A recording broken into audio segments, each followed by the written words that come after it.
So తెలంగాణలో వినిపిస్తున్నటువంటి అంశం ఏంటంటే నిజంగానే ఎప్పటి నుంచో కాంగ్రెస్ కూడా ఏది ఎలక్షన్స్ ముందు నుంచి కూడా బీఆర్ఎస్ బీజేపీ ఒకటే అన్న నినాదాన్ని బాగా తీసుకెళ్లారు, వాళ్ళు నమ్మారు. అది కవిత కూడా నమ్మే ఈ రోజు తండ్రి క్వశ్చన్ చేసింది.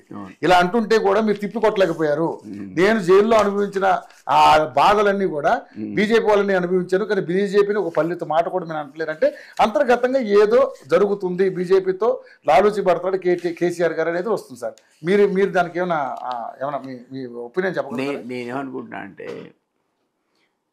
బీజేపీకి ఇప్పటికిప్పుడు మంచి స్పేస్ ఉంది ఇక్కడ బిల్డ్ చేసుకోవడానికి. అది బీఆర్ఎస్ సపోర్ట్ వాళ్ళకి రావాల్సిన అవసరం లేదు. కానీ బీఆర్ఎస్ ఉన్న ప్రాబ్లం అంటే కేసులు ఉన్నాయి, రకరకాల కేసులు. ఇక్కడ ఆల్రెడీ సీఎం రేవంత్ కొన్ని కేసులు పెట్టాడు. రేపు ఆప కాళేశ్వరం కమిషన్ రిపోర్ట్ వస్తుంది, వీళ్ళు అరెస్ట్ చేసే పరిస్థితి వస్తుంది. అందులో మనీ లాండరింగ్ జరుగుతుంది, ఈడీ కూడా వస్తుంది. ఈ కేసులు మళ్ళీ వాళ్ళు ఫేస్ చేయాల్సి వస్తుంది. కానీ కేసుల నుంచి తప్పించుకోవాలంటే వాళ్ళు బీజేపీతో సఖ్యంగా ఉండాల్సిన అవసరం అయితే ఉన్నది. నా ఉద్దేశంలో లోకల్ బాడీస్ వచ్చేవరకల్లా డైరెక్ట్ అలయన్స్ పెట్టుకోకుండా వీళ్ళు ఫ్రెండ్లీ కాంటెస్ట్ చేస్తారు. ఒకసారి ఫ్రెండ్లీ కాంటెస్ట్ చేసి కనుక ఆశించిన స్థాయిలో ఫలితాలు వస్తే అట్లీస్ట్ 75% ఫలితం వచ్చినా నెక్స్ట్ ఎమ్మెల్యే ఎలక్షన్ వచ్చేవరకల్లా అప్పుడు వాళ్ళు దాంట్లో కలిసిపోయే అవకాశం ఉంటుంది. కానీ కేసీఆర్ అనేవాడు ఏంటంటే అవకాశం ఉంటే కాంగ్రెస్తో పెట్టుకుంటాడు, లేదంటే బీజేపీతో పెట్టుకుంటాడు, సిపిఐతో పెట్టుకుంటాడు, సిపిఐ అన్ని పార్టీలు పెట్టుకున్నాడు. మొన్న 2014 తెలంగాణ వచ్చిన తర్వాత అందరూ అంతకుముందు ఏ పార్టీ వదలకుండా అలయన్స్లు, ఆ తర్వాత అన్ని పార్టీలు వదిలేసి తనే నిలబడ్డాడు.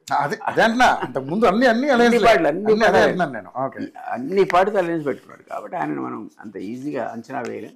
అప్పుడున్న పరిస్థితిని అనలైజ్ చేసి ఆ పార్టీకి ఏది లాభం జరుగుతుందో ఒక పొలిటికల్ ఆలోచనలు చేస్తాడు అతను.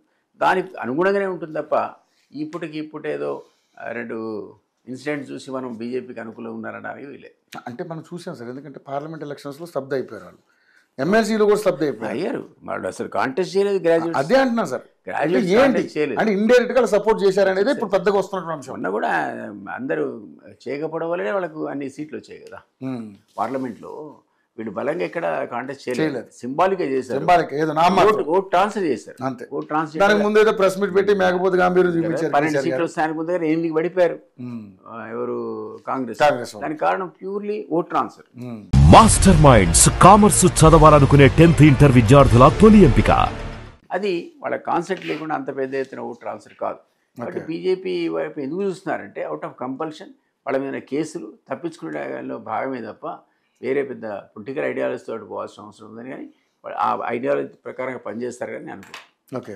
సో మరి ఏంటి సార్ రేవంత్ అంటే ఇప్పుడు హరీష్ రావు పరిస్థితి ఏ విధంగా ఉండబోతున్నారు మీ ఒపీనియన్? ఎందుకంటే చాలామంది రకరకాల ఊహాగానాలు, హరీష్ రావు ఆయన దారి ఆయన చూసుకుంటున్నాడు చాలాసార్లు అంటున్నారు. ఇది ఇప్పుడు వరంగల్ సభలో ఇద్దరిదే ఫోటోలు అండి, ఇటు కేసీఆర్ అటు కేటీఆర్ లేదు, హరీష్ లేదు, అక్కడ ఏం లేదు. ఆ ఫోటోలని మధ్యలో ఎస్సీ ఎస్టీ బీసీ నాయకులంతా సీనియర్ ఉద్యమకారులంతా మాయమైపోయారు, మాజీ ఫేమస్ మంత్రులంతా.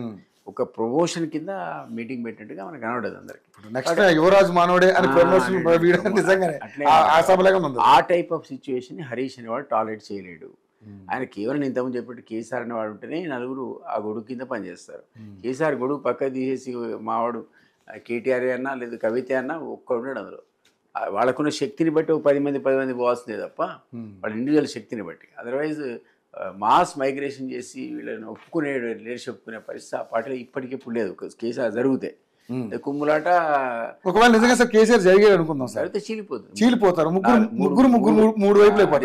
బలం ఎవరి వైపు ఎక్కువ ఉంటుంది అంటారు? చెప్పలేము, అంచనా వేయలేం. కానీ బట్ కేటీఆర్ కూడా అంత గ్రిప్ రాలేదు. నేను అనుకుంటున్నా నేనైతే హరీష్ రావు గారి వైపు ఎక్కువ ఉంటుంది అంటున్నా. ముగ్గురు ఈక్వల్గా ఉంటారు వాళ్ళు. కేటీఆర్ అన్నాడు ఎంత ప్రయత్నం చేసినా ఎంత వర్కింగ్ ప్రెసిడెంట్ ఉన్నా ఆయనకు అంత గ్రిప్ రాలేదు ఇంకా అన్ఫార్చునేట్లీ. కాబట్టి ముగ్గురు సమానంగా జీల్ చేస్తారు దాన్ని.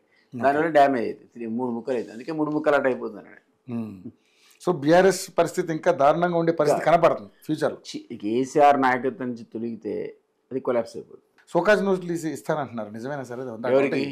కవిత గారికి రకరకాల వార్తలు చక్కెర్లు పార్టీలో పార్టీ నుంచి ఎవరు కదా ధైర్యం వరకు కేసీఆర్ గారు కూడా చేయరా సాహసించరా విషయం. ఆయనకి ఎక్స్క్యూజ్ చేస్తాడు కదా, పిలిచేదో తిడతాడు మహా అయితే, ఇట్లా కాదు అట్లా అంటాడు, స్ట్రాటజీ చెప్తాడు. అంతే ఆ సోకాజ్ నోటీస్ ఎవరిస్తారు ధైర్యం అడిగి. మాస్టర్ మైండ్స్ కామర్స్ చదవాలనుకునే 10th ఇంటర్ విద్యార్థుల తొలి ఎంపిక.